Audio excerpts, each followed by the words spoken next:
Yeah, you were sort of touching there on the kind of the origin story of the business. Was it like a passion sort of decision? Did you go, I really love spatulas. The world needs more spatulas. Or what's that your tagline again? The life is too short. Life's too short to flip an egg with any run-of-the-mill spatula. Yeah, Yes. yeah. Was that like Yeah.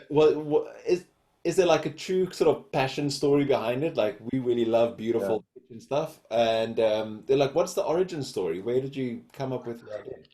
Yeah. So I loved watching Jamie Oliver, and that was his like first series of Naked Chef, which I think he did in like 98, 99, and then it aired in South Africa in 2000, early 2000s. And I loved watching that. And then I did the reruns of that.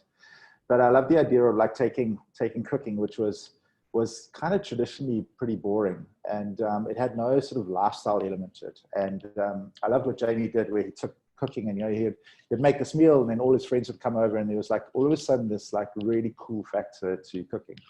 And I remember watching those, and I found myself be more interested in the equipment that he was using than the actual recipe that he was doing.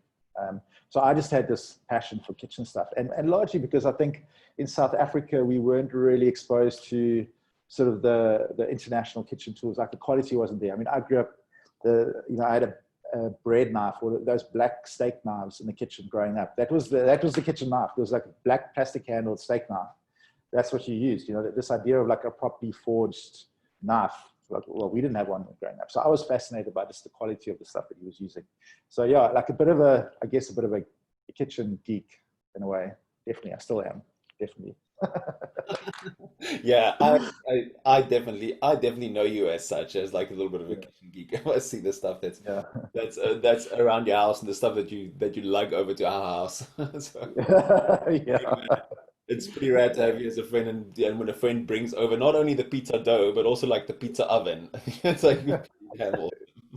Yeah. So you do what I love about Yuppiechef. I think the first time I ordered something, is you open the box.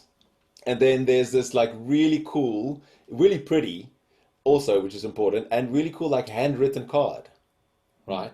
So and you've sort of become famous for that. For those people that haven't like ordered from Yuppiechef, I don't know where in the world you are, but like that's like your thing, like to do these handwritten cards, right? So two Yeah. questions, like how many people do you have writing cards right now? Like how many orders do you do that need cards now?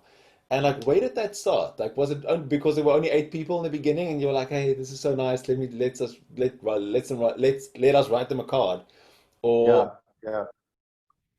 Yeah, so I'll start with where it started. So that Denise Gunner, which I spoke about, good old Denise, we were just so grateful for the fact that she had bought from us, that the idea of just simply putting her stuff in a box and sending it off it just felt wrong. So we wanted to thank her.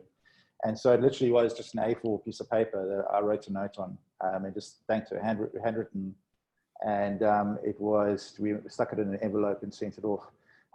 Just before that, though, we had ordered, there were two orders that we had placed, that we had received. It was an iPod, remember iPods back in the day? yeah, And it arrived from the iStore where it was, in a sort of padded envelope with the invoice. And I remember getting this, and it's like, wow, they've sent me exactly what I ordered, but yet somehow I feel disappointed.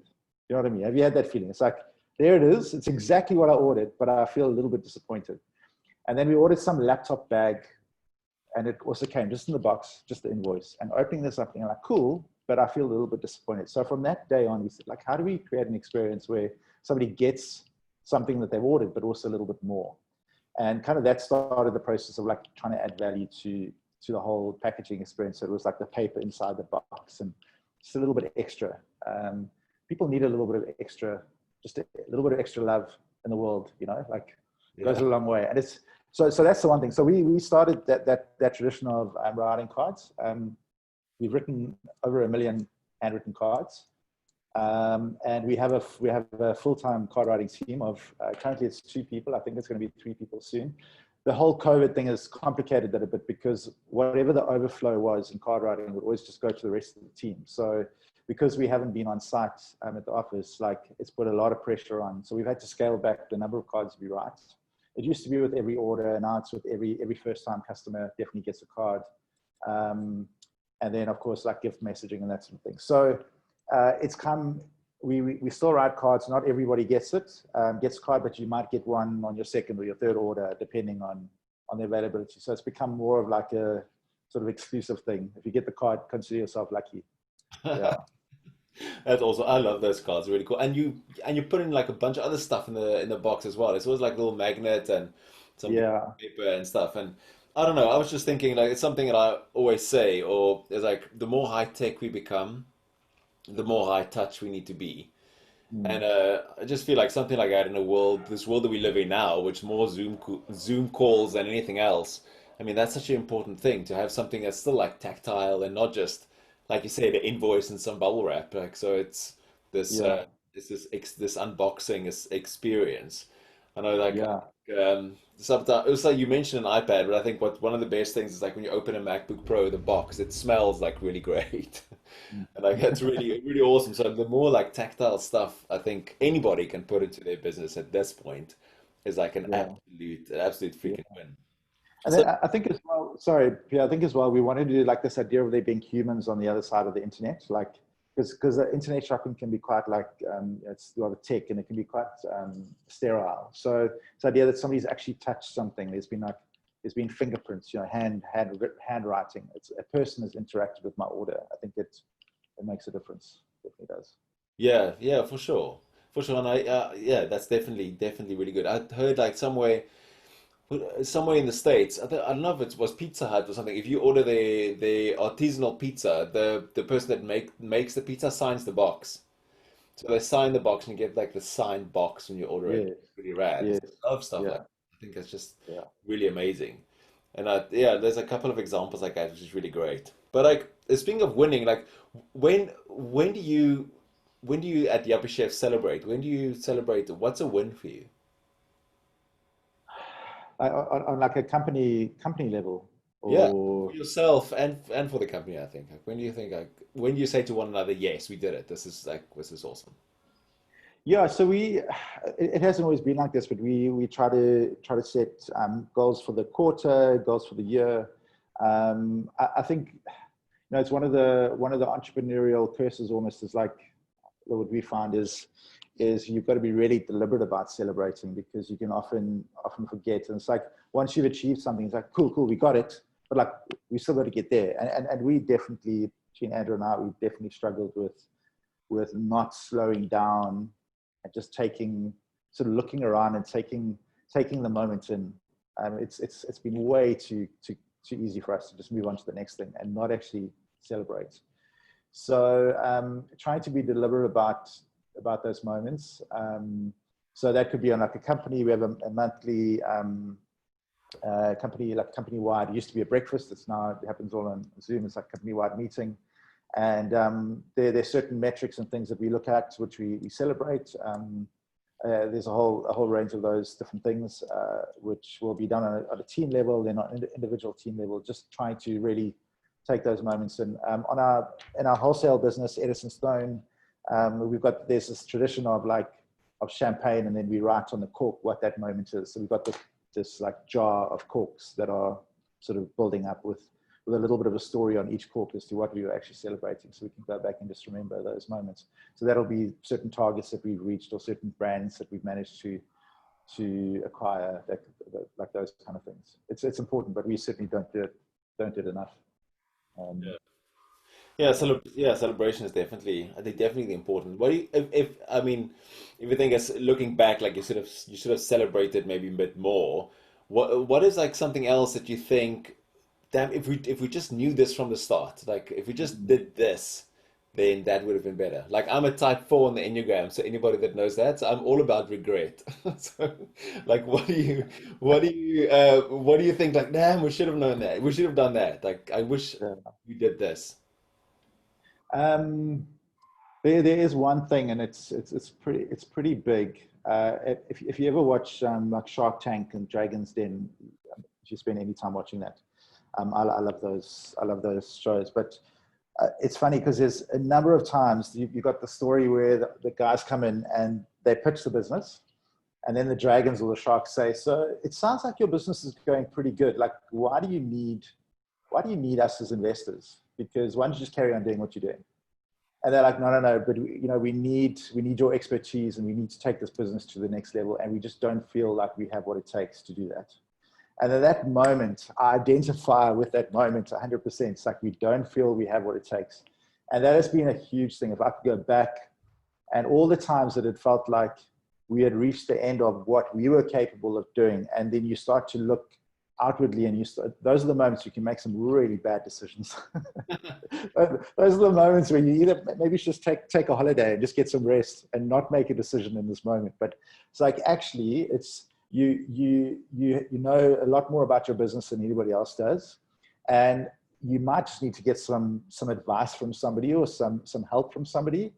But the idea of you not knowing what you need for the next level, like, don't be so hard on yourself, and just trust that you've got this, and it will be okay. And don't give too much away, and don't these guys are standing in front of the sharks and they're about to give 50% of their business away because they don't feel they have what it takes, you know. So those are the moments. If I could go back and tell myself that, I think it would have helped ease a world of pain. Yeah, I think that's like really interesting because that really has to do with confidence, like really like inner confidence, trusting that the answer is actually inside you, like something that we often say, or I often say, is like that Dorothy and the Wizard of Oz thing, like that you know you've got the ruby slippers, you've got the answer inside you all the time. So how do you like so the I think the part of the reason for this conversation, and part of the you know thing that we want to try and get behind is like that relationship between like inner confidence, like inner maturity, knowing that you've got what it takes, knowing that you have the skills, that sort of maturity also to wait and not immediately make a decision. We just had just before we started this short conversation about letting things lie for a while before jumping in and fixing everything. And how do you cultivate that, or what do you think is the relationship between that, like that inner maturity and then the work that you produce? Are those things connected? Do you think they're connected, and how are they connected? Yeah, I definitely think they are connected. I think yeah, so much of what we do is sort of an outworking of what's going on internally. And I think if you're feeling insecure about things internally, it's gonna play out in the work that you do. So I think it's critical, and that sort of your inner health, like what's going on inside, and it's one of the areas that I think has been neglected for so long in a work context. You know, it's like, I think so much of what gets measured is sort of external stuff in a work context, and I think the companies that take the inner workings, the inner, like the inner emotions, what's going on from an internal perspective from their people, I think is really like those are the companies that are going to see a much greater return, not financially, but just a greater return from their people in terms of I guess like loyalty to the company, and what those people are willing to give of themselves, I guess. So I think work needs to be a whole lot more than just the external results that you hope to achieve, and what you hope to get out of people. Yeah. So that's really interesting. Like, what do you guys do as a company to help people do kind of that inner work?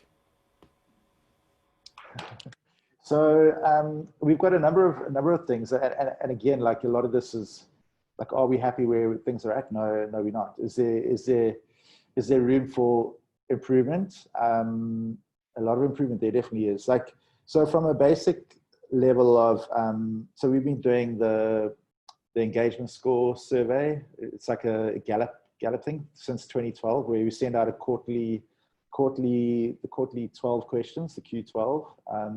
And we kind of, it's a great sort of litmus test of where people are at. Sort of like just an indication to see where the teams are at, where the individuals are at.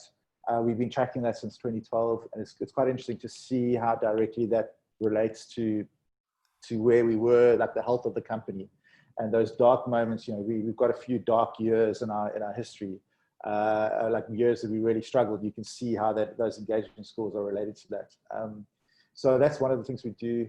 We try and encourage a lot of like team activities. We setting now, even it's a challenge now with COVID of everyone working remotely, is how do we encourage teams to connect? And that's a real thing.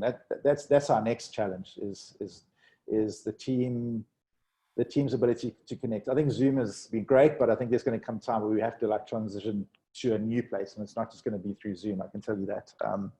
And we're already starting to see it. But like the health of people and the health of teams, like how do they interact with each other, and how are people doing individually?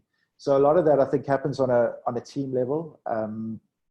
And we have various training events. We got an online training platform that we started predominantly for our store teams.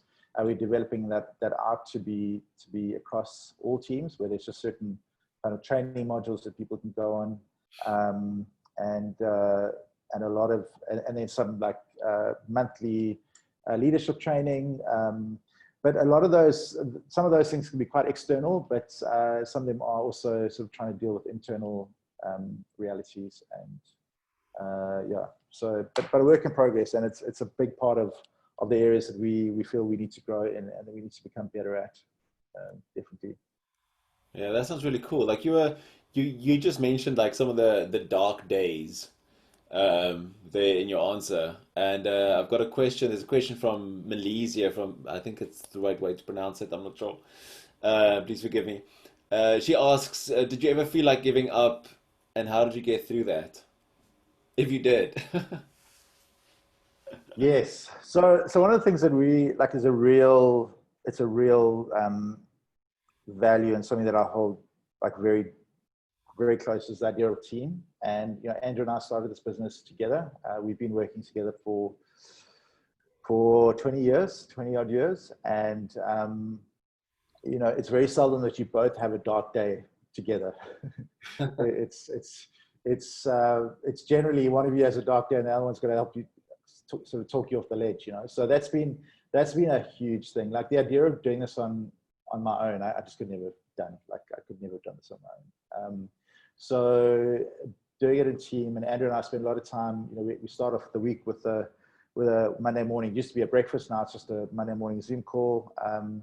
And we try and connect throughout the week. We're both in the office today, so we'll probably end off the day with having a beer together or something. And like there's a lot of those moments of connections where we just are kind of like, some of it's just ranting and venting about stuff. And so we sort of, the ability to pull each other out of those moments, I think has been key.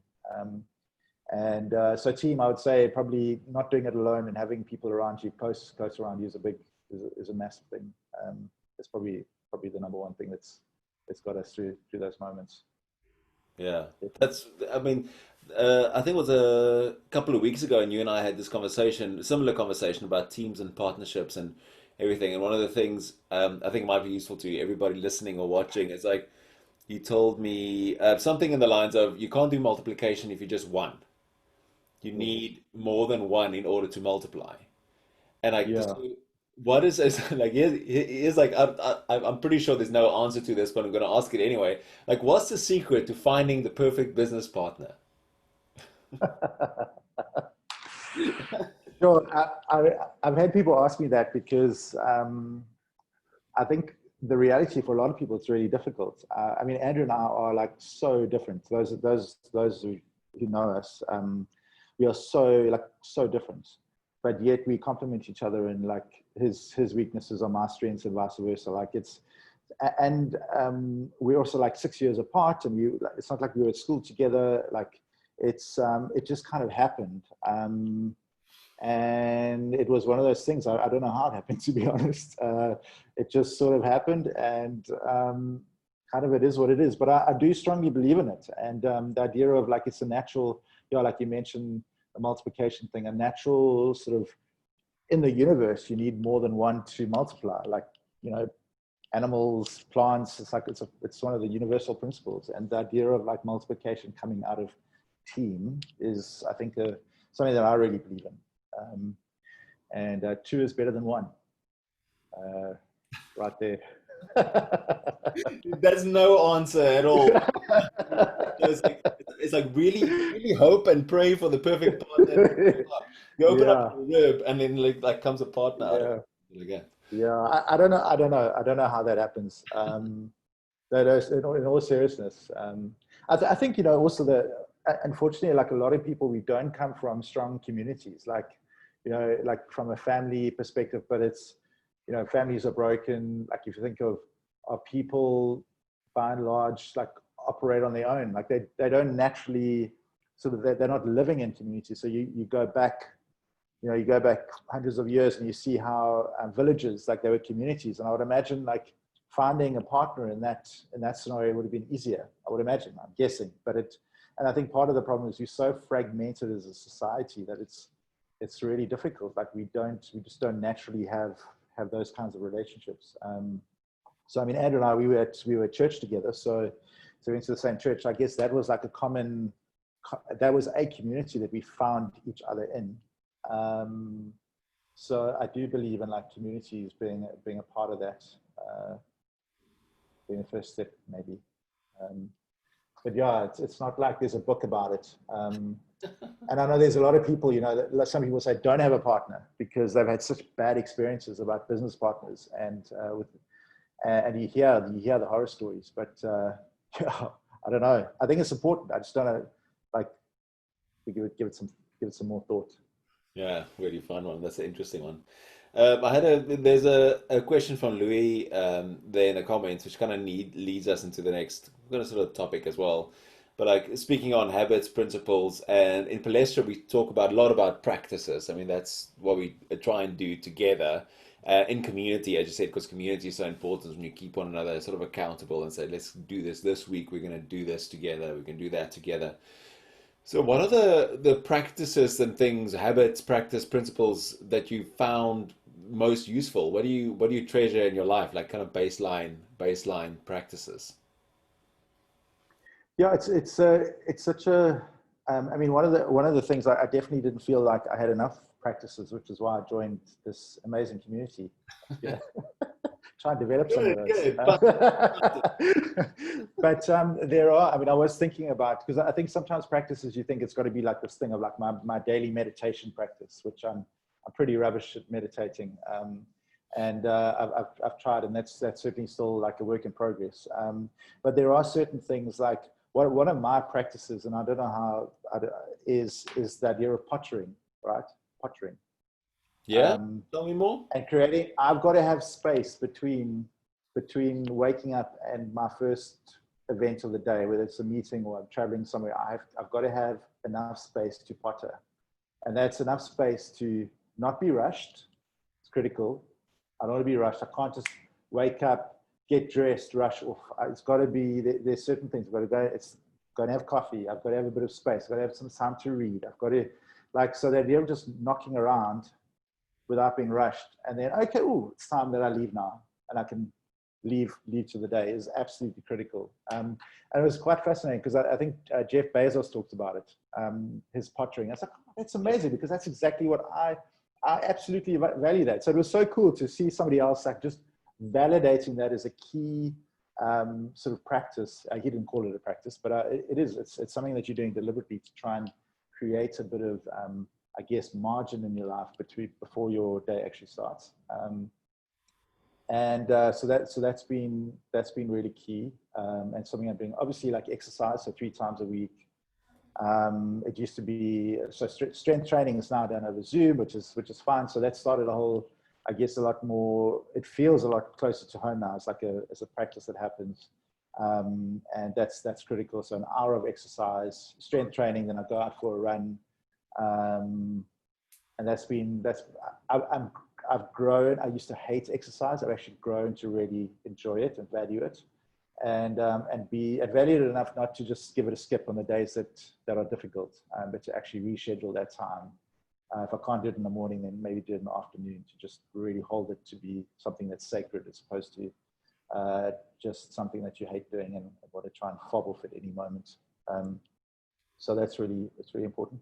And then I spend some time like just reading in the morning. So I've got like a sort of certain things that I read, and it's just, and it's not long. It's about 10 minutes, but it's something that I'm wanting to grow in. But the fact that it happens every day, 7 days a week, is important to me at the early stages of developing what I hope to be in the future, like a lot more of a sort of mature practice. But I spend a bit of time reading and just reflecting.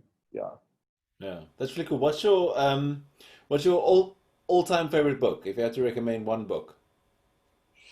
I I actually don't know, and I think it'll probably come down to like the category. But I mean, at the moment, I was trying to think of this question in the context of because you gave me a heads up that you'll ask me this question. Um, but yeah, like the books that I recommend most to people. I mean, story brand is I've bought 5 copies. I recommended it to a ton of people. How to Build a Story Brand with Don Miller. That's been a key book over the last 2 years.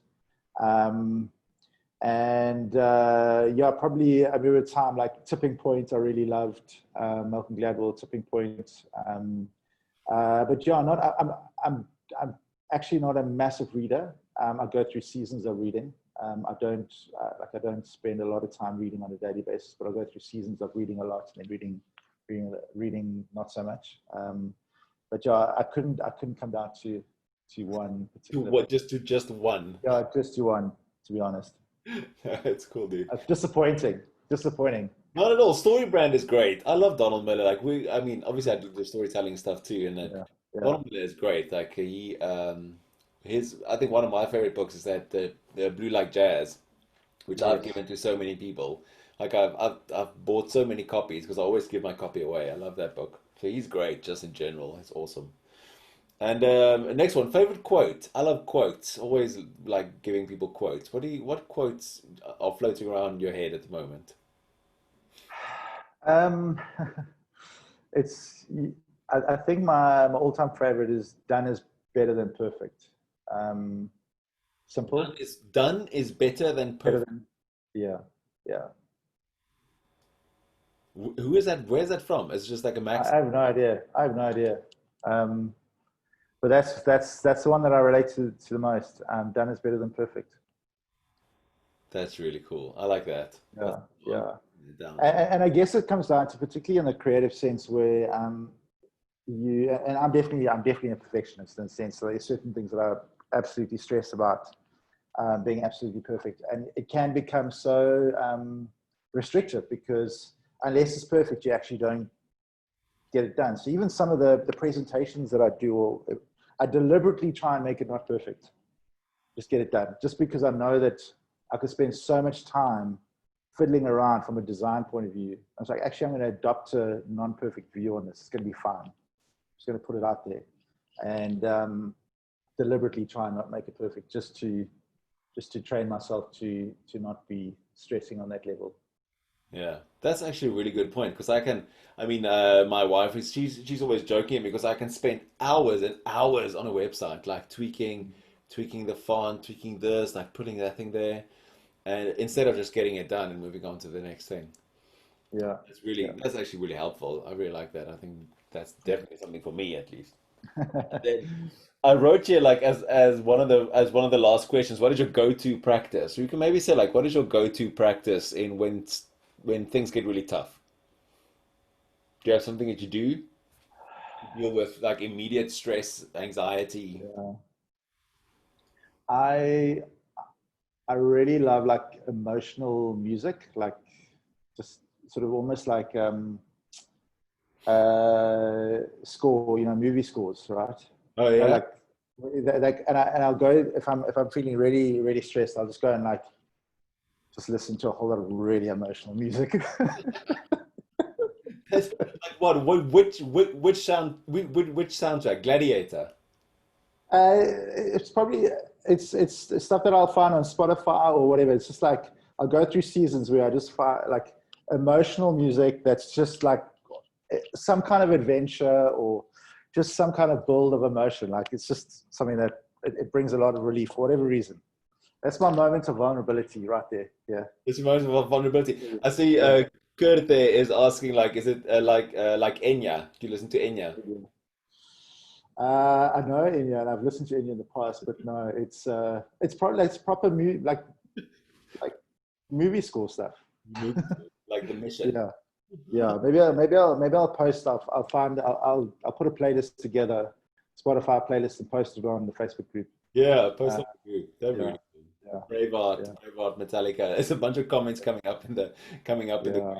If anybody has like a question there for Shane, we're sort of nearing the end. If you have a question about business or practices, or you can just pop it in the chat there, and we'll ask. One last thing, like where can people, if they want to find you online, where can they find you? I've just watched The Social Dilemma on Netflix, so Okay. nowhere. Nowhere. Did you Facebook suicide? Yeah, no. Yeah, to be honest, I don't spend a lot of time. I spend a lot of time on Instagram, just looking at Instagram, which is something I'm not proud of. But I don't like engage on social media a lot. But yeah, I mean, LinkedIn, if you want to chat to me on the Palaestra Facebook group, which is a closed group. If you Yeah. remember, you get access to it. So you can find me there, and of course you can email me as well. But yeah. Sweet dude. That's awesome. Thank you so much. Mm. There's one question here from Gerard, who's also Gerard, which is a good friend of mine. How many times did you change your dream? I suppose that talks about what you want for yourself in your life. Speaking out, how many times did Yeah. you change what you want or your dream? Mm. Yeah, I mean, that idea of like moving on to the next shiny thing. I think, again, coming down to being in a team context, those are the moments where you have somebody who's like, hey, let's just focus on what we're here to do and not get pulled into the next thing. So as much as I do like the next shiny thing, I've been, it's been like 14 years now, kind of focusing on pretty much on the same thing, which is actually quite surprising, because I know a lot of people. I mean, a lot of people do struggle with that. Um, so did I change it? Probably not. And I think largely because a lot of what we do, a lot of what I do is coming out of. It feels like it's coming out of who I am. I love doing it. It's an overflow of what is inside of me. So I love the product that we work with. I love the creative aspect of it. It's very easy to stay in this space, and I think I'd be quite sad to leave it as well. So I've grown to really really love it, and love the people. Just even like the brands that we work with internationally. There's a whole community that we're a part of. A lot of the international guys with the brands we represent, and it's a big community, but it's also a very small community, and so I think I'd really miss it. So it's been quite easy to actually just stay focused on this particular category and what we're doing and kitchen, and without moving on to the next thing. Yeah. Cool, man. Thanks for that. Mm. Yeah. Well, thank you very much for your time. I see we're on 45 minutes now, so I think that's